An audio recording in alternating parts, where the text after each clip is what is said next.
So I'm going to be going on the Whatever podcast. They sent me this clip to take a look at. Do you think male privilege exists? Yeah, I mean, in a certain sense, And is yes. it greater than female privilege? What specifically are we talking about? A beautiful woman has a privilege. Are we talking about dating? Are we talking about getting into college? I think this is very similar to identity politics when we're viewing people through the lens of their group. If we were to take all women and put them collective as a group and all men collective as a group, would you say that men are more advantaged or have privileges over women, or that women are privileged and have advantages over men? And this is a game that leads to claims such as what we saw with white privilege, as though this group has an inherent privilege. Yeah, I would say collectively, men probably have more privileges. Okay, so now we understand exactly what it is that we're arguing. So she's already fallen into his trap by even accepting this frame. So let me just start with this. What about the draft? What about the draft? So how is it that men are privileged over women when men can be drafted and women cannot? Well, that would be an example of when women have a privilege over men. Violence falls upon the shoulders of men, the ability to be dangerous, and in that sense, men have a different expectation. And at the end of the day, no, it's not fair, so he has a point there. How could it be that men, young men especially, can be drafted at the age of 18, 19, 20 years old, be sent to fight wars often on behalf of women who can vote them into those wars, right? How is that a privilege that men have? And what is if you had to pick anything that you could point to for women that is on par with that duty that men have, I want to hear what it is. I would say probably the societal role of the traditional wife. That's not even an answer. Or the promotion of an idea that women should not be allowed to work. Who promotes that women should not be allowed to work? Apparently this woman is a Jubilee debater. Are women in a position of privilege when they're stay-at-home moms? No. If you're in a position that you can afford to stay at home, you're very fortunate. How about we put it that way? Are they in a position of privilege when they're working? Well, you're fortunate to have a job. It depends what the job is. Unless I think that they're in a position of equality or equity. That's the goal. But so then that would mean, by that logic, they're oppressed by being stay-at-home moms. If a woman does not have the right to make that choice, and if you are, proposing a society in which we follow strict gender rules and societal rules in which but gender norms show women always working, always having worked. Yes. The idea is gender norms, what they don't show is that it's a good idea for women to take their reproductive years and work outside of the home. That's stupid. That makes no sense. Yes, of course. How do you establish yourself in a career if you actively have a child at home? You establish yourself in a career after your childbearing years. First of all, you're going to have to find a man who can financially make that possible. They have to be attractive enough to be able to attract a man who is financially successful at that level. Like everybody else would. So you have to start work at 40? Versus having children at 40? But you don't have. You can do both, though. You can but have here's the children thing. and This is what's so funny. Establish a career. Do you think then that if moms split their attention between their children and their career, that their children are going to get as much attention as they would if the mom didn't have a career? Well, no. So why wouldn't you? But women make up 47% of the labor force. Literally millions of women do this every day. Yeah, and you know what happens? Our birth rate. Do you know what it's at? It's a lot lower, significantly. Why? Because women are having kids older.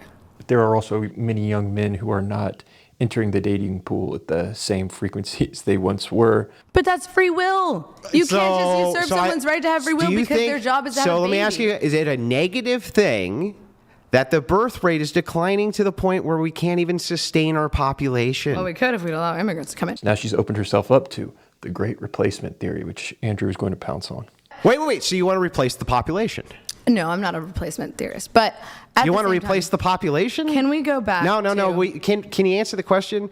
If it is the case that our population's massively decreasing, which you just conceded it is, because women are having children older, which you just conceded they are. You can see it in her body language. She knows she made a mistake here. So real quick, can you tell me why it is that when you get to the point where you cannot replace your own population and you say, well, we wouldn't have a problem with that if we opened it up to immigrants, how is that not you advocating for replacement? That would be a replacement. I'm not advocating for complete replacement. I'm not saying people should just stop working and stop having children and it should be entirely up to immigrants.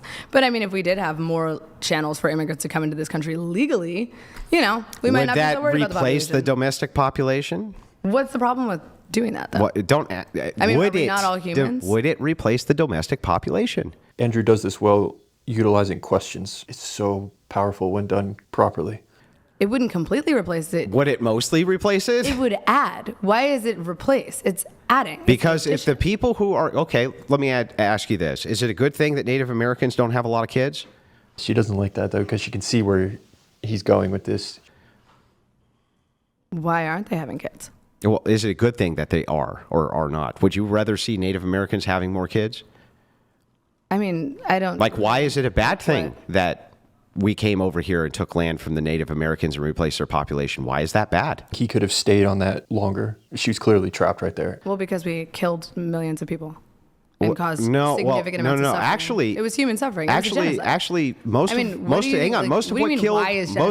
Most of what killed Native Americans was not genocide; it was disease. The Trail of Tears killed millions of people. Okay, She just made a big mistake. That number is way off. the Trail of Tears didn't kill millions of people. Yes, it did. How many millions do you think died in the Trail of Tears? Let's Google it. Google it. All right.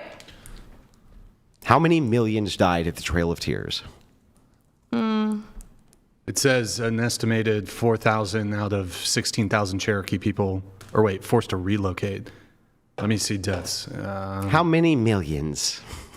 It says estimate that 6,000 men, women, and children die on the 1,200-mile march called the Trail of Tears, Cherokee.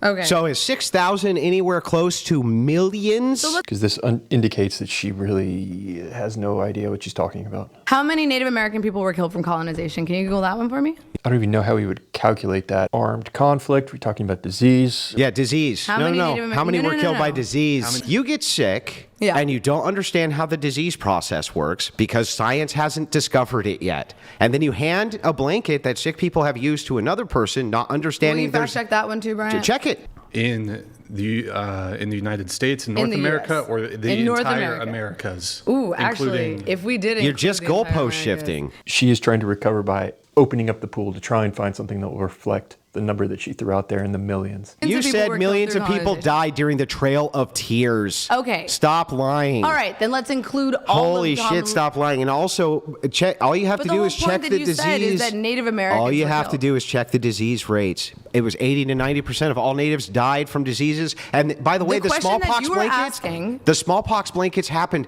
hundreds of Andrew, years after calm down. colonization. I do not know the right answer here. I'm just looking at the moves that are being made because I assume Brian is fact checking this. But while you're doing that, the question that you were asking is, was the colonization of the Americas bad?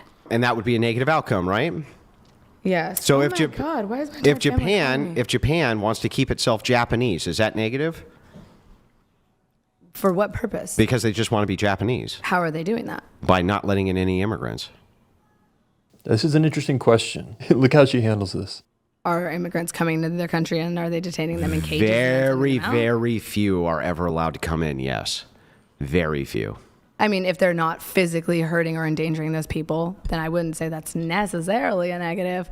But I think it depends on the outcome for the Japanese population. So as if the well. Japanese, let's just say that they only wanted their domestic population to be Japanese, there's nothing inherently wrong with that.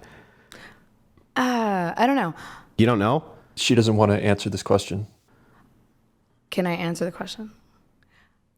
If there's a net negative that happens when the Japanese population self-isolates, then I do think that there's something inherently wrong with that. If it is hurting that population, then I would say that's a net negative. Okay, for so sure. then if white people aren't reproducing, is that hurting their population?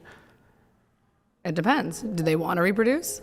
I'm asking you, is it inherently bad that white people aren't reproducing? No. If they have, So is it inherently bad, like you just said, that the Japanese people aren't reproducing?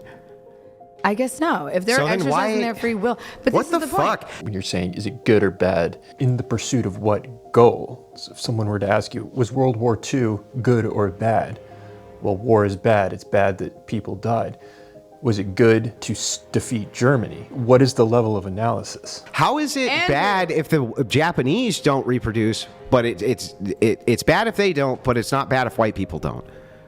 No, I'm not saying it's bad if either group does. But What you I'm just saying did. is it depends on the effects to that population and why they're not reproducing. If they're not reproducing as an exercise of free will, Gotcha. and they are happier without reproducing, then why is that negative? So if we were to look at like the mental health outcomes of women who reproduce versus those who didn't, which group would you say would be happier? I'm not sure this is the proper level of analysis, viewing people by group rather than as individuals. She could point that out. She could point out, how are we measuring that? How are we measuring happiness? I'm not sure. Which group do you say would be happier? Well, Statistically, which group is happier? what the group that's statistically happier are women who reproduce and have children. Okay, but again, that's the whole causation correlation thing, and it feels like The thing is like everything you can say is a causation, right? We look for the primary causation for what is the correlation. We even do this with things like drinking and driving, right? So Yeah. I could always say, no, it just correlates that drinking in your car leads to more accidents, right? But you can't compare how we can measure drinking and driving accidents compared to happiness. I don't agree with everything Andrew Wilson says. I don't agree with everything that anyone says. He does trap this woman remarkably well.